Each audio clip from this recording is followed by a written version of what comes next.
Alright, here's your stack of 3 short here, okay?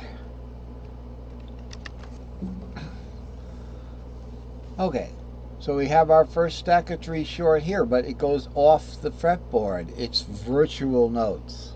Alright, I had to keep stacking these stacks together, get a big giant diagram, and then crop out a fretboard. So on the E shape that starts with the R, we've only got the top third of this S3S right there. And that's where the S3S came from. So for that E shape, we'd have to start over here. I'll do it on the E that's up on the neck here. Root 2, 3, 4, 5, 6. Here's the S2L shape. 3, 5, 6 root rather. Root 2, 3, 5, 6 root. I said 3, 4, 5, 6. Sorry. Brain isn't hooked up to reality. All right, so that then we just go back into the same shape. 2, 3, 5, 6 root 2. Only on this guitar here, it's going to hit a warp, but I can avoid the warp. Watch this. The six. Watch.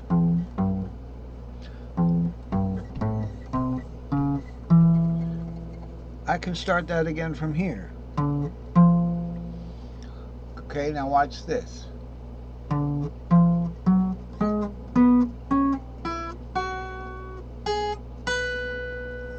Alright? So, that is the E shape. And you know, it's just a combination of this square and this square. The D shape starts over here on the 2. And we get a whole thing of this. We get the whole S3S on the D shape. Yippee! We get the whole thing. We can go crazy with this. Okay? And then it goes into what? Guess what? The same thing, S2L right there. Okay? But I have to warp it. So the S2L gets a little distorted and it forms that familiar D shape. We go on to the C, we got the same thing over here with the C. Okay, you got your S2L into an S3L. And then, you know, there's a long one on the top of the C cage shape, right? There's a short one with the root on it, and there's a long one. We go into the A shape, it starts on the 5th. Okay, it's the top 2/3 of an S2L. So that's where these shapes came from, the S3S and the S2L. That's very interesting because now we're going to use those shapes to make great guitar scales, unlimited, like any key, any time, any song. As long as you know what key it is, right? I mean, you can figure out what key it is sometimes, you know. So I've drawn the S2Ls as blackened here. They're the pepper and here's the salt. This is the S3L, I'm going to call it. What I've done is I've added the 4 and the 7. All I had to do was add the 4 and the 7 to transform what is a pentatonic scale into a full major diatonic scale. So before when we had, we get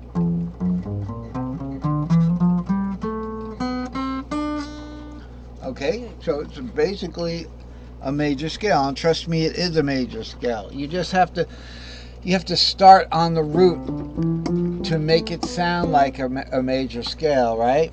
But I started that one from the 3rd, so I want something like that. What I really played was the Phrygian minor, but right now we're going to talk about not what mode's being played. We're going to get to that. We're going to talk about why is this whole thing blackened here? What's going on? Okay, I pulled a fast one on you. I decided that in this particular diagram here, I'm going to make the S3L black. And I thought I could make it stand out. And guess what? It's everywhere across. It's everywhere. Here's one of them. Let's see if we can. Let's see if we can square them out. There's one. Okay. Now you know they hinge on the 2 note. All right. Here's part of one, and it goes down what? It goes down here. Here's another. And it goes over here. You see, and they share the 2 note. 2 is the Lego note. They snap together. They're everywhere. There's so many of them that there's no point in trying to square them out, because then you get nothing but a mess. You'll never see anything, right? That's why, but that's amazing. They're everywhere. So what do we talk about? What am I talking about? Migration map. I'm talking about, you have these 4 patterns here. Now, it's only fair that we pick up the discussion from where it was before, which is where did those patterns come from in the first place, right? It's getting hot in here. My goodness, it's like 76 degrees in this room. Whoa. That's right, and it's January 26th. So about a month after Christmas. So looking at these 4 guys here, right? I'm sorry, I'm referring to them as guys. These 4 building blocks, okay? They are building blocks. We're going to use these to build patterns. The patterns we're going to build are this one. Okay, this is the only one we're going to work on. This is the only pattern we have here. This is to show you. There are other patterns, but guess what? I found an even easier way to do all this. So this is skipping the long pattern that we had the other day. I don't want to really go back too far. 1, 2. Okay, we went back to, here's the long pattern. We used these guys. We used these guys here. Okay, we got, you know where this one came from, right? You added the 4th and the 7th to the S3S, right? The square one that was made from the pentatonic pattern that emerged once you learned how to play pentatonics, right? Which was hard. It was hard for me. I started this year, a couple of years ago, the pentatonics. And then you have the S2L as part of the pentatonic. See, I just noticed that when you're playing a pentatonic, all of a sudden, oh, this, you can't learn a pentatonic without going, oh, here's a long one. Oh, that guy has a long one there. Okay, then he has the short one. Oh, wait, but that one moves over. Why? Why? Because of the tuning warp. But if I was to take these top 2 strings and tune them up, both of them, up a half step each, these patterns would play exactly as they're displayed right here. And I've done that, except for one thing. Then the chords then you don't have your cage chord shapes anymore.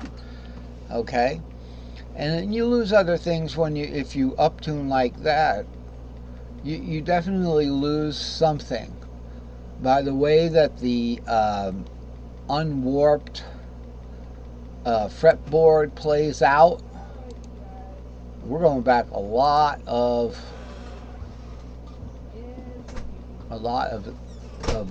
charts here.